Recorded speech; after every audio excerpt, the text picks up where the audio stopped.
السلام علیکم۔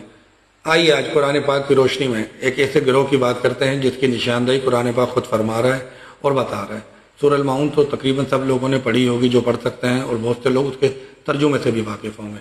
اس میں اللہ پاک کیا فرماتا ہے؟ ارأیت الذی یکذب بالدین، کہ کیا تو نے ایسی شخص کو دیکھا ہے جو جزا و سزا کو جھٹلاتا ہے؟ یہ وہ شخص ہے جو بھوکے کو کھانا کھلانے کی رغبت نہیں دلاتا اور یتیم کو دھکے دیتا ہے۔ تو بڑی خرابی ہے ان نمازیوں کے لیے جو ریاکاری کرتے ہیں اور اپنی عبادات کی اصل روح سے غافل ہیں، اور آپس میں مانگے کی چھوٹی موٹی چیزیں بھی ایک دوسرے کو نہیں دیتے۔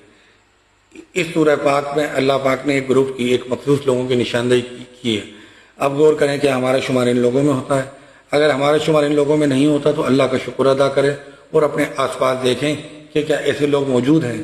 صرف نشاندہی کے طور پہ سمجھنے کے لیے کہ قرآن نے جو بات حکمن فرما دی ہے اس کا وجود یقیناً ہوگا، تو ایسے لوگ ہمیں اپنے آس پاس نظر آ جائیں گے۔ اگر خود ہم ان عادتوں اور حرکتوں کا شکار ہیں تو ہمیں یہ چیز اپنے اندر نظر آ جائے گی کہ ہم اس شخص یا گروپ نے بھوکے کو کھانا نہیں کھلانا ہے، وہ یتیم کو دھکے بھی دے گا، وہ نمازیں بھی پڑھتے ہوں گے، ٹکنے بھی اونچے ہوں گے، محرابیں بھی بنی ہوں گی، مگر وہ اپنی نمازوں کی، اپنی عبادت کی اصل روح سے غافل ہوں گے، حقوق العباد سے غافل ہوں گے، انہیں اس کی کوئی پرواہ نہیں ہوگی۔ اور وہ ان کی ایک اور نشانی بتا دی کہ وہ آپس میں اگر کوئی چھوٹی موٹی چیز، ماچس یا کوئی برتن یا کوئی کپ مانگنے، اس طرح